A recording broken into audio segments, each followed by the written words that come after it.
Joseph Kabila a sali zoo, hein, jardin zoologique Nabiso. Jardin zoologique Nabiso. Et il faut en avoir lion et en banyama. Banyama va s'arrêter kunate. Mais moutake komi tongi la kingakati. Ba lion, banyama. Donc banyama au biso l'état, il faut visiter bazate. Mais dans l'affaire mais privée à président de la République, on retrouve ces animaux. Donc il faut comprendre que voilà, moi je ne suis pas derrière ça là, moi je pense que dans un état normal, hein, il y a deux poids, deux mesures et ça bientôt. Ceux qui étaient à bénéficier en gros parce que Azali nani nimoko ezali mabe. Mais yoka siko nuance ezali ni. Ezali qui na justice bakanga batonio son lengi mon côté. Je ne sais pas dire à sa place. On a déjà Azali président d'un parti politique MLP, un monsieur intelligent. Je pense que Franck Diongo Azali moko ba pointure il y a Bundisara Kabila jusqu'à affaiblir Kabila. Donc moko ya bato moko pe ba soutenara Tshisekedi bazala après na Tshisekedi jusqu'à l'avant-dernière minute. Je pense que Ezali important. C'est important à ça la rôle naïe dans l'opposition ou dans la majorité, mais Ezali important à continuer au travail politique.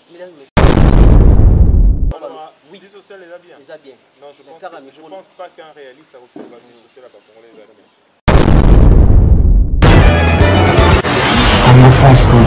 nyonso ya 3W Congo France bandeko ebele balandaka biso na kati ya chaîne na biso ya Mesedi Bitumba kosala biso na mosika. Merci na bato tu basutenaka biso. L'autre fois tozalaki na mwana mboka Raphaël Bakoso oyo apesaka bino bavet tout oyo elekaka na kati ya mboka na biso na chaîne oyo boyebi te oyo alekaka. Lelo tozongisi lisusu na kati ya 3W Congo France kosola na ye maye nyonso ezoka na kati ya mboka na biso ya malamu mpe ya mabe kosola yango nyonso na kati awa na kati ya 3W Congo France mwana mboka.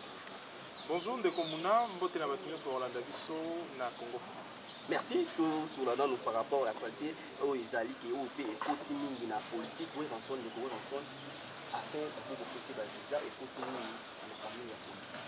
Alors moi je pense que Makambo d'abord et à Kofi mais la baptiste Bagiza ils allaient pour dénigrer Mboka na Biso parce qu'il y a un grand pays monné le local à Biso sur le plan culturel local à Baouer ensemble local à ba icône bazali ba symbole il y a nini ya art na Biso parce que na kati ya la culture il n'y a pas que la musique il y a Makambo ebele ba œuvre ba œuvre d'esprit et tout. Artistes peintres et autres, mais du côté musique, oui, on a dit moi quoi bateau, oh yo ba fini le cola, les conditions, il va le de la pays na biso, va le de la Weranson. Ceux qui va tout le cola musicien, on va Weranson dans le beau et la bango va visa mongo. Donc il y a l'accepta mon tomisus ou à cause la musique, à ce cas qui au senga visa na mboka ba paya et comme le la luxe moko boy le quoi ba ko peso ticket à l'eau là.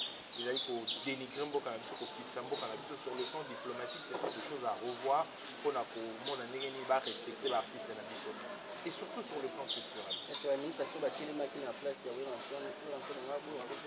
Non, moi je pense que moi na conscience d'un artiste musicien pour dans la diaspora. Bala qui sa solidarité na ba moment ya boye. Obi na Congo na biso la France, les États-Unis d'Amérique, pays belé, nourri par la musique congolaise à la base. Le quoi en France, tu as Maître Gims, congolais, tu as Dadju, congolais, tu as Sousounani, tu as Nino, je pense, Nino, congolais. Tu as bateau, Balousi, sans la musique même française, la minute Moto Aleki, Maître Gims en France en réalité. Donc Azali numéro 1.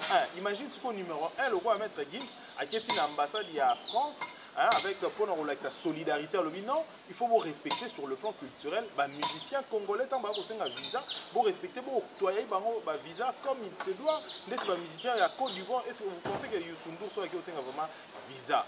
Na orchestre na bango ça faut barobo et la bango non c'est-à-dire bon dénigrer biso sur le plan culturel. C'est vrai que mboka na biso ezali na ba réalité belé ma solo mususu to yokara ba ngunda ba tunso ba kenara ba ngulu donc les animaux ya biloko discrédita vraiment makambo etali culture na biso mais au-delà de ça tant ba kopimela l'artiste moné de quoi Weranson et ezali ko la biso vraiment combien toza mokie makasi vous imaginez Ivoirien bando c'est le concert wana we ranson abeta. So za ki ata ba combattant ba sali des ordres. Donc on tout comprendre ba combattant ba longi. Mais ba combattant na mteto ba non combattant c'est-à-dire et ceux qui na ambassade, ceux qui ont un problème interne, c'est-à-dire na Congo na biso ambassade na biso ya France a na Congo et boy copier ça vino visa. C'est-à-dire un problème élémentaire. Sans pour autant qu'il y ait un problème aux alliés d'abord, aux alliés à conflit, gestion, il y a une ambition, il y a une vision politique, mais vous avez un problème à l'interne ici au Congo, vous êtes vraiment moins que rien. Donc sur le plan culturel, réduire, sens il y a pouvoir, il y a artiste. Vous imaginez, Ivoirien, la musique, il y a Camerounais balinga musique ya Ranson na ba pays mususu balinga musique ya Ranson o balinga ki baya na concert na ba yoka ki ba pimeli visa au moins combien on est dénigré o bi culture ezali miroir ya mboka mobimba ezali référence ya nation mobimba quand sur le plan culturel on ne respecte pas, c'est-à-dire même sur le plan diplomatique on peut se dire que ils nous respectent pas, donc il faut imposer ces respects. Merci moi to imposer to arracher la liberté na biso. Merci moi Mboka rappel ko to ça la moi analyse moko par rapport à la citation Mboka pino de pays. Mais moi ça la citation, ça la analyse par rapport il y a beaucoup pour partir dans la régime. Le Congo mais c'est Kabila avec l'ancien président de régime. Parti bientôt à de l'État pour qu'il y a 3 ans. Moi je me dis que ma baise avec ma casse n'a pas canalisé, il faut prendre du temps au moins de à la à la base, il faut comprendre que tu places nos outils. Comment dans un pays, on va avoir la carte visa ou ya bango va tambola ou ko tsa ba ko zo bongo ne ba li bongo na biso ke tuta ba tax. Bango ba liara on ndenge ba li. Tambola au moins la place nos outils. Ngé la tsake on a détruit l'État. On a construit bateau, on a construit l'homme. On comprend. Dans l'exemple, illustration, on fait ça. Joseph Kabila a sali zoo, jardin zoologique Nabiso. Jardin zoologique Nabiso. Et il faut un lion, un banyama. Banyama va s'arrêter kunate. Mais moutake komi tongila kingakati, lion, banyama. Donc banyama au biso l'État, il faut visiter bazate. Mais dans l'affaire mais privée à président de la République, on retrouve ces animaux. Donc il faut comprendre que voilà, président, Nabisco sorti na bateau et bateau d'autres travailler. Donc il y a un sens général. Donc après, on comprend que problème d'homme, mais c'est pour ça qu'il n'a pas Nabiso à un moment donné. Maintenant, sur le plan collaborateur, ou bien collaborateur, Azali Montomusu Souteke, Ombrea, chef Naï, c'est que son chef, Aoye Bissaï, l'influence de son chef, directement ou indirectement. Donc, je pense que si la mauvaise politique est acquise hier, c'est que Batunio soit un peu qui Zalaka Kabato, qui a la malade Montepo. Motoye moko d'abord tanga ko sa magui. Oui bien tala John Numbi. Ba la tchenzo na tom na Lubumbashi kuna azana na ba lion. Donc ngelo ba au moni monde wana bango bazana bango na ba lion mais l'état jardin zoologique na biso ya Congo ba bomi yango mais les individus se sont créés ba mi tongi en fait. Tu vois? Donc ngelo ba ke cette influence, il y a type, il y a leadership, il y a chef. Il y a un monde influencé par tout le monde. Donc voilà. Voilà, sur le bibongo, c'est que le bateau, les lots, le bateau, nous travailler. Mais c'est parti, influence, il y en a qui ont influence, il y a bango, ce qu'il faut définir, c'est quoi la politique à Fachi, c'est quoi la politique à l'autre. Par rapport, il y a autre chose toujours que d'autres qui dans les réseaux sociaux, jamais Kabunda, car il y a maman nani, maman Marc, ça petit nani, il y a Tobolongo Bapinet, tout voilà. Toboli Bapinet, il y a car maman Marc, ça les cas, ma car maman c'est que vous savez pas qu'il y a si à tout le monde bon en fait, na information déjà information à la base. Mais j'ai vu une vidéo où Batoboli va faire les alliés à maman bon en fait on a la monarchie à Liboso, les alliés à jeune jeune alors réclamé mais moi je pense que les alliés à Jean-Marc Kaboun Jean-Marc Kaboun est-ce que c'est hier on t'a quitté dans un capote non. On a un problème sérieux dans la police dans le Canada. Les policiers sont en quitte. Si Jean-Marc Kaboun peut-être dans la voiture, peut-être dans un téléphone en solo là. Mais Baniba c'est le chef, Batoboli Puné. Tout le bagage Jean-Marc Kaboun. Combien de fois on a une plaque dans Bandal, dans Boulevard, dans Willery. La police a une plaque. La police a Toboli Puné. Donc la formation est policier na biso depuis il y a ça les répercussions aujourd'hui c'est qu'on vit aujourd'hui. Et il y a le banini. Destruction méchante, c'est l'infraction. Quand on baby c'est le moto. Et c'est l'infraction, tu peux pas te faire justice. Police peut-être les chefs et comme Kabila on reprochait des choses à Kabila Kabila est baraté c'est tout comme Mobutu également Mobutu pas est baraté le chef mais policier tant bas côté devant la responsabilité l'esprit à yo kosala mosala tant ko kita na terrain c'est d'abord la police il faut inspirer confiance et non méfiance tant ko sala ko bebiselo ko ya moto na ekenzete ko panzelo ko moto te na bolai okoki kosala eloko moko te juste mpona koyokisa moninga pasi parce que moto ata moko te akoki komisala droit le droit esalemaka bongo na makambo oyo etali to appareil ya bato oyo bazali censé kosala mibeko bakeli mibeko question wana par rapport ete ndongondo libanda balikoba mpe mingi ya bato ekitangila bango eteni kaka mpo balakisa population kende bato bandolo ba ete ndongondo après afin le tone abimi libanda toujours de maboko kaka. Moi je pense que la base, le principe, selon le principe, moi je suis pas derrière ça là, moi je pense que dans un état normal, hein, il y a deux poids, deux mesures et ça bien.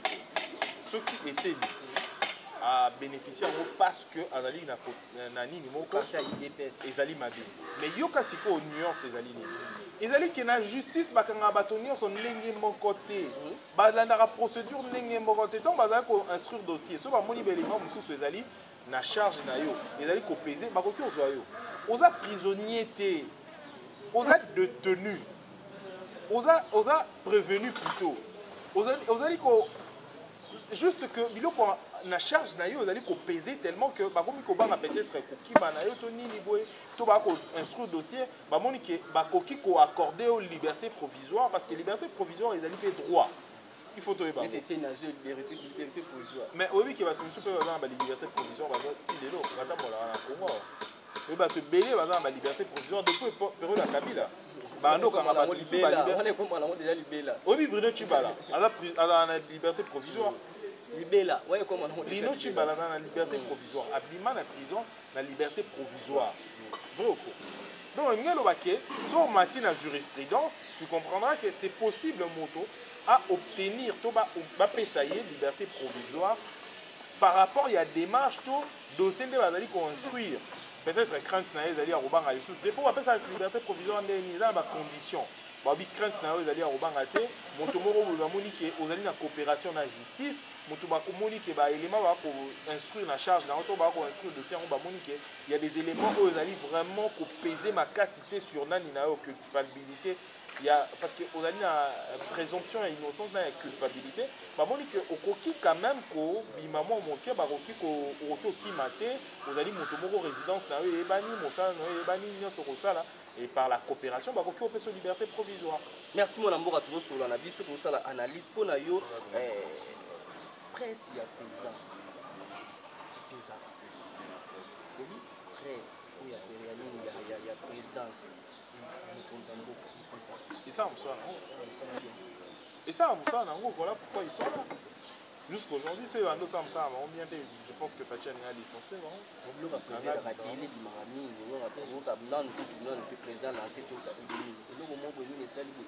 Et presse extérieure, ils ont quitté. Parce qu'il y a des éléments accrédités presse extérieure. Déjà sur le plan professionnel, c'est vrai que sur certains points, reprochera à la presse présidentielle, mais moi je pense que ceux qui ont fait ceux qui font maintenir tant au moins il y a des réseaux sociaux entre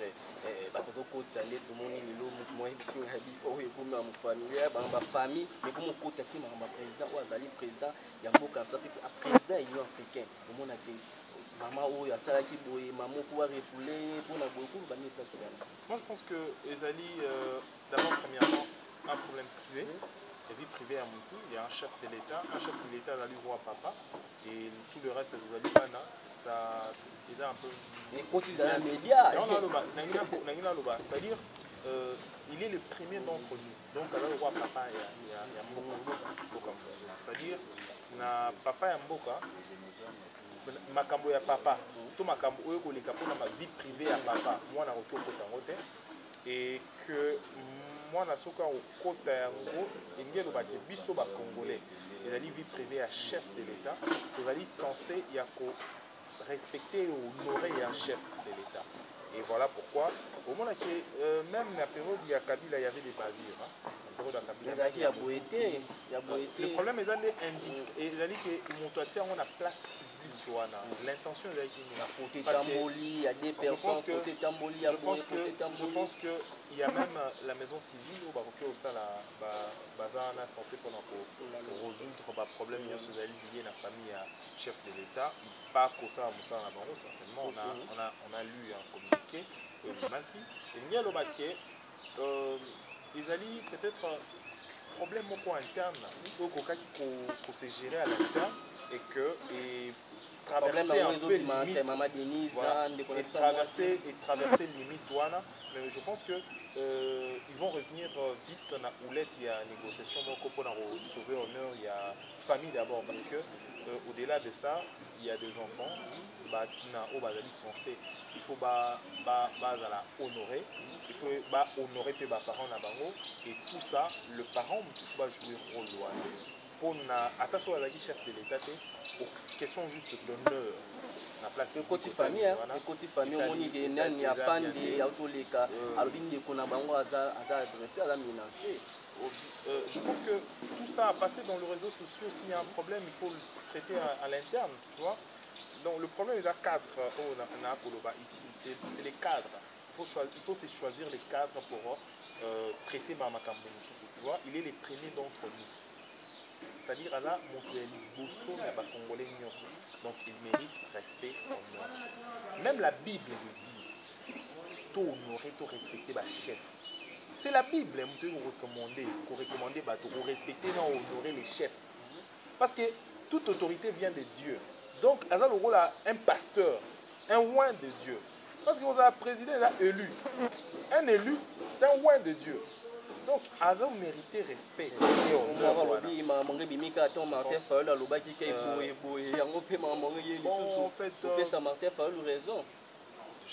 Fayou, ce qu'il a dit, c'est trop, c'est trop aller. Discours tu vois, des votes qui toquent lundi à Wangani a vu que Alouba qui n'est pas campagne.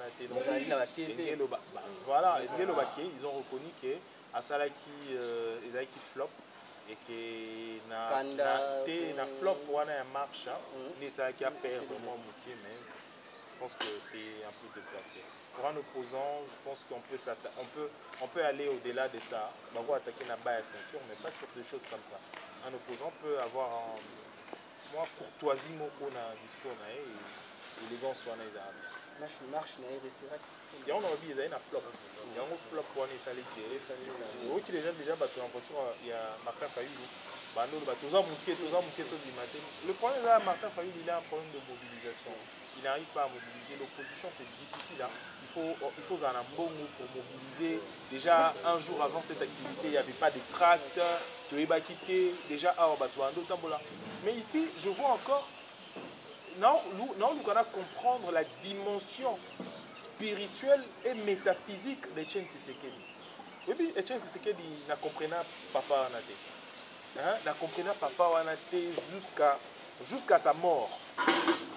Je me souviens, jour moko, na IDPS, pendant conférence de presse, à l'obi, Bazwa Kabila, et Bayelaï. Il y a une conférence de presse, pendant que la conférence de presse est dans le cas, général Moro a porté au Panzabat, a Beta Bagat et Mongel, tu sais que des fois avant d'aller à la conférence de presse, on bouge. La période, toi, na siège. Des fois avant d'aller à la bouger. Il avait une autre dimension spirituelle. Autre chose, dans le monde bizarre, les animaux, le vieux papa Etienne Tshisekedi, à l'époque, aux RT, ils avaient la télévision Moko, RTNC, aux RT à l'époque, Tshisekedi n'avait pas accès aux RT. L'information n'est pas aux RT. Mobutu abando pour information Tshisekedi baroki olobelaka Tshisekedi te l'opposant Tshisekedi na RTNCT. Mais il suffisait que Tshisekedi avant na UDPS wana na limité. Alobaki lobby eza ville morte bato barobima te. Au moins le Congo mobimba paralysé. Fonité limité. Comment il opérait? Voilà pourquoi les gens le baquet, comme un leader, ils avaient le monde naturel, il faut botter manango. Ce qui manque, on a un leader, souvent Martin Fayou encore le bara, l'homme il est paralysé. Mais ces jours-là, je vis quand même les gens sortir, faire l'activité là-bas, mais il faut pas qu'il y ait une dimension où il y a une mobilisation. Donc c'est ça, le rôle de l'opposition c'est important pour Mboka Nyonso, pour Mboka se développer, mais il faut le faire très bien. Quand ils ont les NFP, marche aux alliés, alors ils marchent dans ça par rapport par rapport à marche déjà pour le peuple congolais. Je veux dire, au terme si il baladère au monde a tout bénéfice social à congolais, ils ont bien été. Mais marche tout un cas les jours, encore la marche à les vénètres, les vénètres. Bon, en fait, ce sont des politiciens. Les alliances, c'est font et c'est défend. Et la politique, ouais, il est libre. C'est un homme également aguerri dans la sous pression.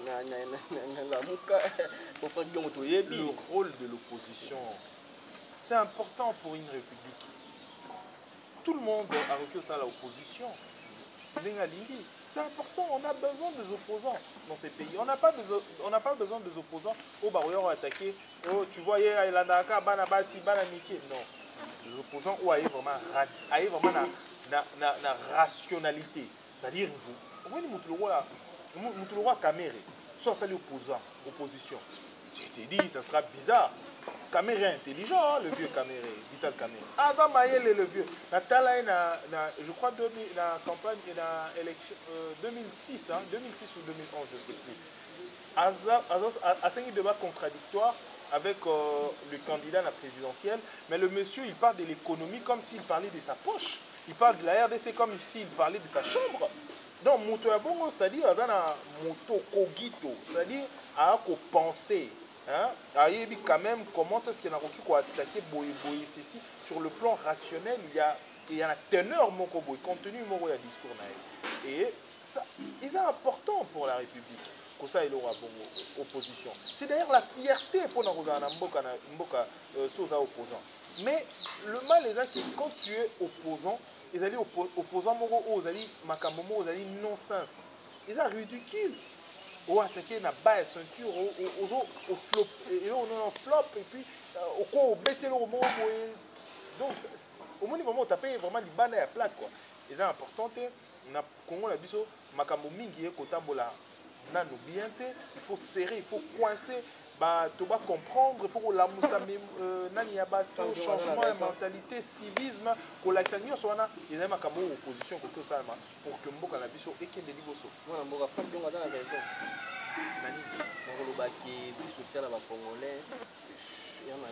Non, c'est vrai, la situation sociale à la Congolais s'améliore, n'a pas remonté. Donc, il y a une union sacrée, tu veux qu'on va bon, tu surtout ni micro, tu micro pas battu, il y a des tests dans la gare. Les sociaux va congolais ça bien, parce que c'est comme un île qui met tout au monde.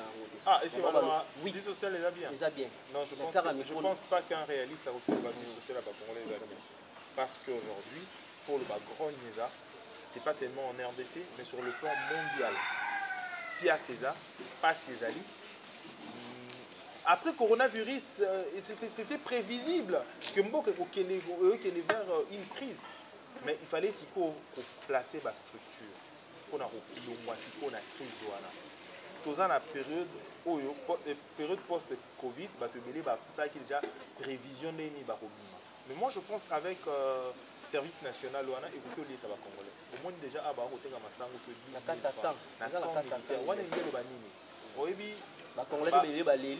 Il y a le camp militaire est représenté et pour représenter une branche de la population à bateau au Bazorambon au Moké. Pour la police à Zorambon au Moké, soldats à Zorambon au Moké. So il va améliorer conditions de vie naïe. Bateau sous au Bazora sous au Moké, so va améliorer les conditions de vie d'abord. Et au sein là qui moi passe et ça est diminué. À un moment donné tu vas dans le Calisolo, au bas de sous bazima na ba camp pour voir ça va imagine peut-être que ma chose à rapport à Zangelo. Donc il faut commencer à éradiquer, pour permettre que moto aza quand même na lipa na ye pas na ye na ndako. Donc voilà, moi je pense que surtout pour les militaires ils ont beaucoup à beta maboko. Pourquoi? Parce que militaire azali moto moko, il faut l'état nettoyer en charge, pleinement en charge. Avec le temps, moi je souhaiterais avec le mois de 10 000 francs et comme à 2 000 francs. Et comme plus tard, et comme à au fêlé, la fin du mois, chaque fin du mois, on attend un mois de 2 sacs à foutre na bango, balia et pourquoi? Parce que militaires ont dit les années, ils arrêtent infraction à généraux sur ça à commerce. Soda rokyo ça à commerce. À cause ça business té. Soda rokyo ça à commerce, à cause ça business té. Tiko moto ya bongo. Na biloko ndeka ko libanda to mona cité ba monter ka. Kasi ko bando ka. Mutu moka cité akia koti kuna so ba 5 banda 80 000. Service à renseignement salema so bazulu to moza possible. Mukamate mufungi mubambe mukwata. OK. Ba bien autour ya. Bah oui, le pays, oui, aujourd'hui les gens, bah, pour le développement, ils allaient leur invention, dessiner et puis le développement est installé. Non, le développement est un processus. Dans le processus, il faut accepter de se sacrifier pendant un moment donné et puis on va nous bénéficier plus tard. Et là, je pense que ce processus soit bandit déjà. Il y a qu'au bandaka kamale mais va bandana agriculture et secteur aliboso agriculture pêche et élevage.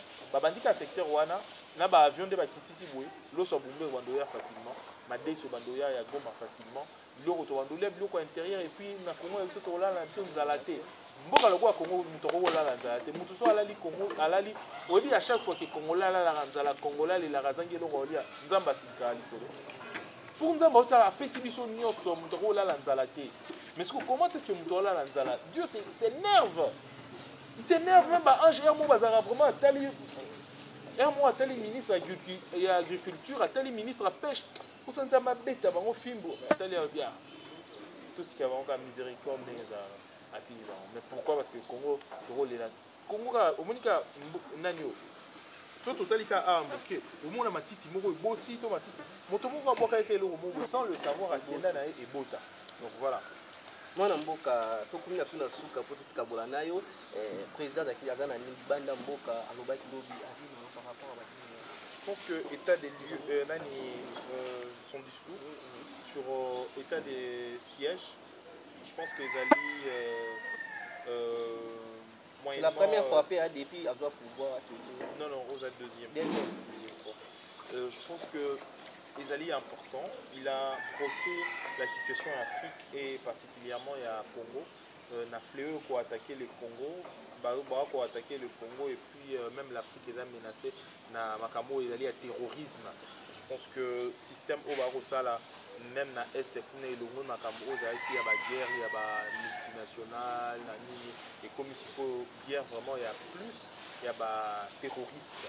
Il faut utiliser des bombes, utiliser des camouflages comme on a dit, il y a le mode comme le roi djihadiste. Moi je pense que c'est important. Son discours est un peu plus réaliste pour déloger bateau au bas pour ça la makamouamabé pour reménager d'abord sécurité il y a Afrique et à Bokanaliso Congo. Merci tokomi na suka message no kopesa ba congolais nyonso le lot ba déjà pour ba France qui ont akokiti yani union sacrée. Bon, je ne sais pas dire à sa place. On a déjà Azali président d'un parti politique MLP, un monsieur intelligent. Je pense que Franck Diongo a une pointure, il y a Bundisara Kabila jusqu'à affaiblir Kabila. Donc, Moko Yabato, Moko Peba, Soutenara Tshisekedi après, Tshisekedi jusqu'à l'avant-dernière minute. Je pense que c'est important. C'est important à ça la rôle dans l'opposition ou dans la majorité, mais il est important à continuer au travail politique. Il est que tous à Bomoko, tous Simana Alboko, parti politique et Rolimwaka, mais patrie en Onérotikalaka. Toyokara Batou Balobelara MPR, Batou Balobelara Abako, Lelo, à parti politique, on a atteint la secrétaire générale, la secrétaire générale Nabango, Toyo Baraté, Toyo Bikouté, le président de la Ligue des jeunes Nabango Azarawapi. Aujourd'hui, Tozaka la République n'a pas pris à la mort aux Zaka Zahir à l'époque de deux communes République démocratique du Congo. Voilà pourquoi je dis monde na biso nyonso tosimba loboko tolongwa tribalisme tolongwa koswana tolongwa makambo mosusu eza inutile tosimba loboko toza objectivement vers l'évolution, la croissance, le développement et pourquoi pas la progression de la République démocratique du Congo. Merci mon amboka, merci na bato balandi biso, merci na Monsieur Didi Kumba, merci na papa Léon Bandier, merci na maman Lili. Monsieur Didi Kumba, félicitations à l'ANAKI Congo France TV CRTV, en félicitations pour la télévision en TR1, ça, c'est bien, félicitations. Merci na Mamé Milinze Mamotema tous tepele ya mbekolo na kobo santé papa Léon Bandier. Merci na Poningo kabeta éducation ya mbikani balasi macha. Congo France Bisona bango bango na bisona bango ekara molai France.com site ya solo masolo ya danger masolo ya kitoko Congo France.com